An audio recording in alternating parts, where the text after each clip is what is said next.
Well, hey there. I am so excited to be back with you guys today. I want to give you the system that I use that's creating sustainable change in my life, and it's resolved the mystery of my own spirituality. Now, if you're just joining us, I hope you'll go back and listen to episode 32, then come back to where we are right now. In that talk, we began discussing and trying to resolve this issue. Why do we have this shift? One minute we can be this spiritual man, and the next, we're not. This is something that's amazed most of us. We've most of us have experienced this. We have those moments where we're just so spiritual, we're ready to charge Hell's Gates with a water pistol, and then 10 minutes later, maybe 10 seconds later, we're so timid. We're afraid to ask a question because we don't want people to know what we don't know. In those times, we hear the enemy whisper, "Oh, what's the matter with you?" And he asks it in a tone that suggests something's really the matter with you. We can solve this mystery, but not by just changing what we think. What you learned last time is that you solve this mystery by changing how you think. Changing how you think creates the magic. Now, in this first talk, you learned this principle. Everything starts with attention. Attention determines thinking, and thinking determines actions. Okay? Everything starts with attention. So here's a question as we launch back into it. Where's your focus? Where's your attention? Are you looking at yourself from a human point of view? In other words, are you looking at what you've done, your failures, your mistakes? You're thinking about what other people said about you, what they think of you, what you think they think of you. How are you interpreting your successes and your failures? Are you just looking at it from a human point of view? Or are you looking at yourself from God's point of view? If so, then you think about yourself that God created you, that you're a masterpiece. He saved you, and his salvation is enough that empowers you to do all the good things that God had in mind when he made you. In other words, his grace is enough for you. When you're focused on the spiritual, you just know that God's got you. You stop looking at your past. It's powerless to determine your future. Who you were has no power to keep you from becoming all that God created you to be. In this condition, you begin to dream, you begin to dare to become all that God created you to be. And this is where the magic happens. You begin to see that with God's help, man, who you are today has no bearing on who you can become in the future. With this spiritual mindset, your vision is far more powerful than your performance in the present. And then how do you develop that mindset? That's really the question. How do I develop that mindset where my attention stays on God? How do you consistently walk this way? I want to give you a system, the system that I use, and it's just training my thinking, and I think it'll help you too. You ready? Step number one, confess your unbelief. The moment you sense something's off, and when I'm saying something's off, you just feel down. There's two primary ways you're sensing it. One's in your emotions.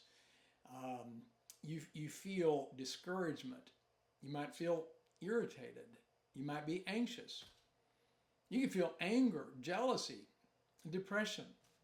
And these are just a few of the signs. But you know what a negative emotion is. You sense it. It's in your soul. Here's a second way, a second sign that a downward shift is coming, and that's that you lack motivation. You look at your actions. You're procrastinating. You're making excuses. You're blaming. You're avoiding. You're pretending. You're mask wearing. The moment you sense the signs, you got to confess it. Now, let me tell you what confession looks like. I think this is the hardest part. You ready? God, I don't trust you. I doubt your word.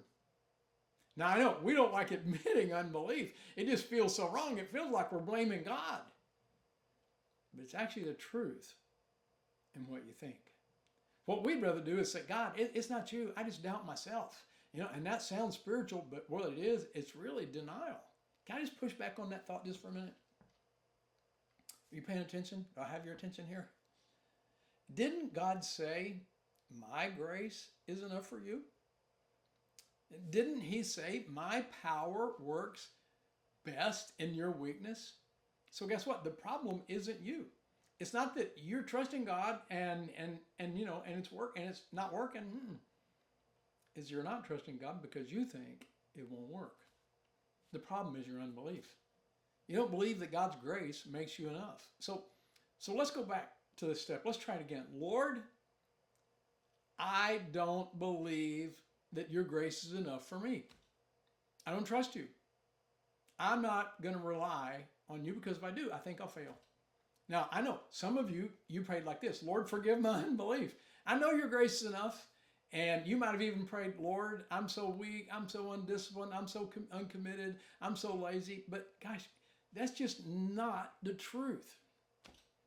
If you truly believe that God's grace is enough, then you wouldn't be struggling right now. So can we try it again? Can we get honest now? Lord, I don't trust you.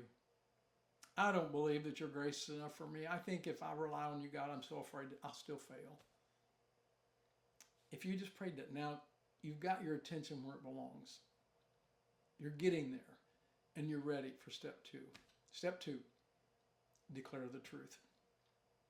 What does God say about you and in your situation? You know, my go-to scripture about me is Ephesians 2:10. You're God's masterpiece. I'm God's masterpiece. He took time to make me. And other times, I use different scriptures for different battles. When God called me to lead a dying church back to health, he gave me Joshua 1:2. And scripture says Moses is dead. Now, Joshua, you lead these people into the possessed land. I knew that God was saying, you can't trust anyone else. You can't go anyone else. No one else is going to do the job for you. You've got to lead this church back to health and solid growth. Now, I'm in this new season of life. I'm building a ministry that I think God has called me to reach thousands. And if I look at myself, I'll fail. So I've got scriptures. I've got Isaiah 49:1-4, Ecclesiastes 11:6, Ephesians 5:15-17, and Psalm 31:23-24. I go to bed every night giving God my attention, thinking on these verses because they shape my thinking. When I do that, I'm ready for step 3, and that's to demonstrate my faith, or you demonstrate your faith. So what you do is you begin to take tiny little steps, getting little wins, little actions of obedience. Each win it's like a vote for your God-given identity. James Clear said in his book Atomic Habits, says you don't have to, to get a unanimous vote to win. You don't have to win every battle. You just have to win the majority. And the same thing's true spiritually. If you're faithful with the little things, God has promised to give you more. What's the more? More grace. He will give you grace to do all the great things that he had in mind when he made you. Your attention is where everything starts. Attention determines your direction. What step is God asking you to take? What little step? What's he asking you to do right now? Is he asking you to have a conversation with someone? Is he asking you to forgive someone? Is he asking you to ask someone for forgiveness, to stop pretending? Is he asking you to make a plan? Is he asking you to put some money out? What's that step of obedience that he's asking you to do? What is it? Do it. You'll be glad you did, because it all starts with attention. Attention determines your direction. If your attention is on God, that's just going to point you towards becoming the husband, the dad, the leader that God imagined you should be, and you imagine you should be. If your attention is on the human, that perspective, you'll become all that fear requires you to be, and that's all you'll ever be. Shift your attention back to God. Confess your unbelief. Declare the truth. Demonstrate your faith. Next time you feel a downward shift, don't ask, what was I thinking? Ask, where was my thinking? How was I thinking? And give your full attention to God and watch him do more through you than you ever imagined possible. Hey, thanks again for joining me. I hope this talk has been very helpful to you and it's been an encouragement to you as well.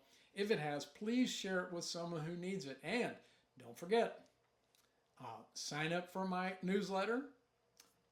You can sign up for the weekly men's group that kicks off in January.